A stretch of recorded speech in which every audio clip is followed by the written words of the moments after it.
ఆంధ్రప్రదేశ్లో మరొక విషాదకరమైనటువంటి సంఘటన, అది కూడా పవిత్ర పుణ్యక్షేత్రాల్లోనే వరుసగా జరుగుతున్నటువంటి పరిస్థితులు అందరికీ తెలుసు. సో ఈరోజు జరిగినటువంటి ఉత్తరాంధ్రలో చిన్న తిరుపతిగా పిలువబడేటువంటి మరి కాశీబుగ్గ శ్రీ వెంకటేశ్వర స్వామి ఆలయంలో కార్తీక మాసం సందర్భంగా ఈరోజు ఏకాదశి పురస్కరించుకొని భక్తులందరూ కూడా అక్కడ దీపాలు వెలిగించాలని వెళ్ళినటువంటి క్రమంలో మరి ఈ తొక్కిసలాట జరిగి 10 మందికి పైగా మరణించడం జరిగింది. సో వాటికి సంబంధించినటువంటి వీడియోస్ కూడా బయటికి రావడం జరిగింది. అంటే ఏ రకంగా ప్రమాదం జరిగిందనే దానికి సంబంధించి ఒకసారి ఆ వీడియోలు చూడండి. ఇక్కడ కనిపిస్తూ ఉంది కదా, ఒకసారి చూడండి. ఒకరి మీద ఒకరు పడ్డటువంటి తొక్కి అంటే ఎంత ఇరుకుగా ఉందనేది ఒకసారి గమనించండి. ఏ మాత్రం పక్కకు వెళ్ళలేనటువంటి పరిస్థితిలో ఇక్కడ వాళ్ళు చిక్కుకొని ఉన్నారు. అంటే చిన్న లైన్, ఇక్కడ క్యూ లైన్ అనేటువంటిది ఇక్కడ నుంచి చిన్న క్యూ లైన్ ఇది. ఆ చిన్న క్యూ లైన్లో మరి ఎవరో సొమ్మసిల్లి పడిపోయారనేటువంటి సమాచారం ఉంది. సొమ్మసిల్లి పడిపోతే ఏదో జరిగిందనేటువంటి ఆందోళనలో ఆ రకంగా ముందుకు వెళ్ళారు. సో ఆ క్రమంలోనే తొక్కిసలాట జరిగిందనేటువంటిది ఇప్పుడు ఉన్నటువంటి సమాచారం. సో ఏ రకంగా జరిగిందంటే ఒక్కసారి చూడండి. ఇక్కడ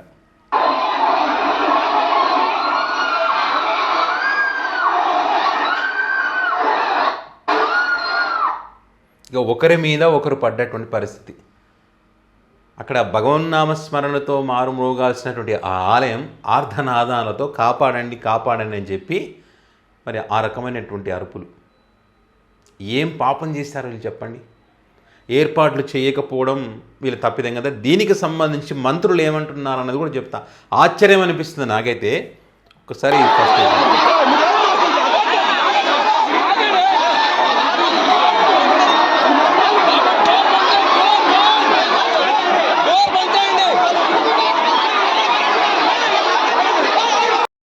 చూడండి, ఇంతమంది క్యూ లైన్, పెద్ద క్యూ లైన్ ఉంది ఇక్కడ. ఏ మాత్రం కూడా పక్కకు వెళ్ళేటువంటి పరిస్థితి లేదు. ఇదిగో ఒకరి మీద ఒకరు పడ్డటువంటి పరిస్థితి.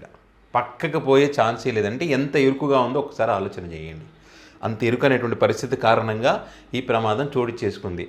ఇప్పుడు ప్లేస్ ఎక్కువగా ఉందనుకోండి, క్యూ లైన్ పెద్దగా ఉందనుకోండి, లేదా 2-3 క్యూ లైన్లు ఉన్నాయనుకోండి, ఈ రకమైన పరిస్థితి ఉండదు. సో ఆ రకంగా మొత్తం కూడా ఆడవాళ్ళే ఉన్నారు. పైగా వాళ్ళ చేతుల్లో ఈ ఏమంటారు పూజా సామాగ్రి ఉందంట. ఆ పూజా సామాగ్రి కింద పడకుండా దాన్ని కాపాడుకునే ప్రయత్నంలో వాళ్ళ ప్రాణాలు పోగొట్టుకునే పరిస్థితి.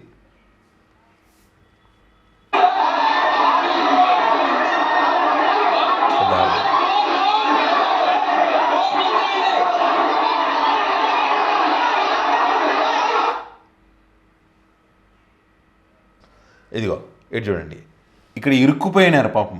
ఈ రైలింగ్ మధ్యలో ఇరుక్కుపోయిన పరిస్థితి. ఇక్కడ ఇదిగో కనిపిస్తుంది కదా, ఇక్కడ వీళ్ళంతా ఇరుక్కుపోయారు. ఇక్కడ వీళ్ళు కొంతమంది అటు సైడు పక్కనే ఉన్నారు. చిన్నది ఇది, అందులోనే అందరూ ఇరుక్కుపోయారు. బయటికి రాలనేటువంటి పరిస్థితి. ఇది కూడా ఊడిపోయిందంట. ఆ ప్రెజర్కి, తొక్కిసలాటికి అది కూడా ఊడిపోయిందండి.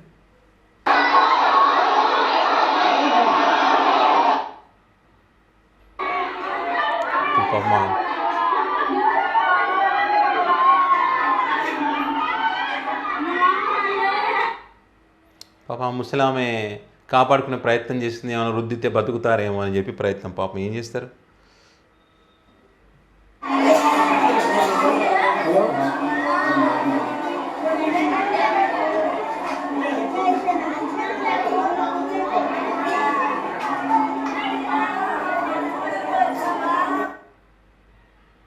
వైసీపీ మాజీ మంత్రి సిదిరి అప్పలరాజు సిపిఆర్ చేసే ప్రయత్నం చేస్తూ ఉన్నాడు, కానీ చాలామంది అప్పటికే ప్రాణాలు కోల్పోయిన పరిస్థితి.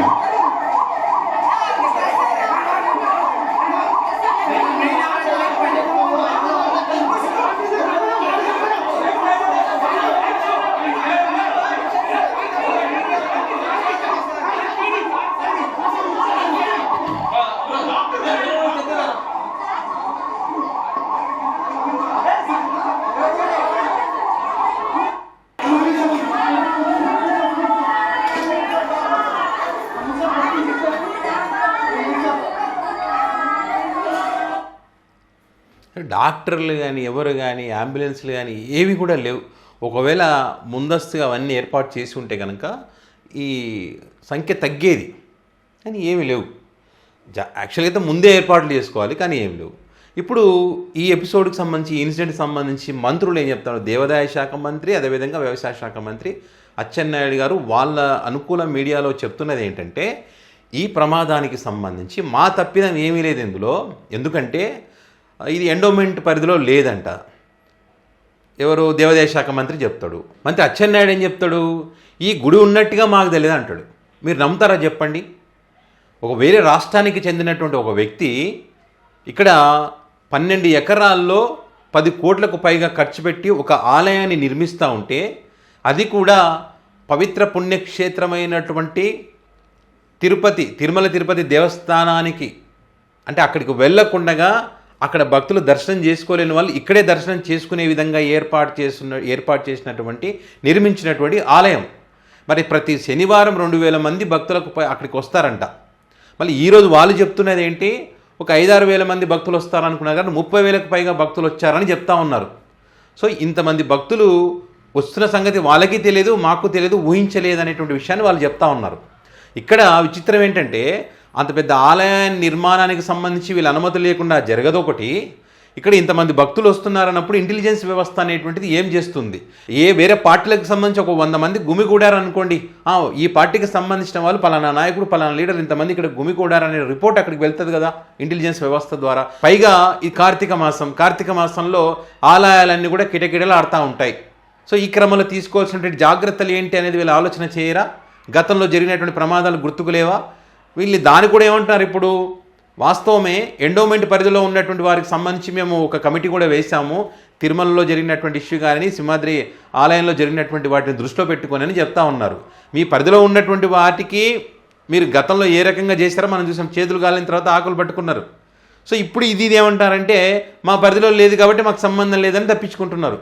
చూడండి ఎంత సింపుల్గా మాట్లాడేస్తూ ఉన్నారు. ఒక 2 రోజుల తర్వాత దీన్ని డైవర్ట్ చేస్తారు, లేకపోతే ఇంకో రకంగా గతంలో కొంతమంది మూర్ఖులు మాట్లాడలేదా ఎండోమెంట్ పరిధిలో ఉన్నటువంటి ఆలయంలో జరిగితేనే స్వామివారి సన్నిధిలో చనిపోయారు, భగవంతుడి దగ్గరికి పోతారు, మంచిదే కదా, ఏమైంది, పుణ్యమైనటువంటి చావు అని చెప్పి కొంతమంది మూర్ఖులు మాట్లాడినటువంటి సందర్భాలు కూడా మనం చూసాం. సో ఇంతకన్నా వీళ్ళ నుంచి మనం ఏం ఎక్స్పెక్ట్ చేస్తాం చెప్పండి? ఇదే అంటారు, ఇంకా మా పరిధిలో లేదు అనే అంటారు. సో అదే మాటని ఈరోజు అంటా ఉన్నారు. గత ఏడాది తిరుమలలో జరిగినప్పుడు కొన్ని రోజులు భయపడ్డారు భక్తులు. క్యూ లైన్లు అంటేనే వణికిపోయిన పరిస్థితి ఉన్నది. సో ఇప్పటివరకైతే అఫీషియల్గా 10 మంది అని చెప్తా ఉన్నారు. మరి కొంతమంది ఆసుపత్రిలో చికిత్స పొందుతూ ఉన్నారని చెప్తా ఉన్నారు.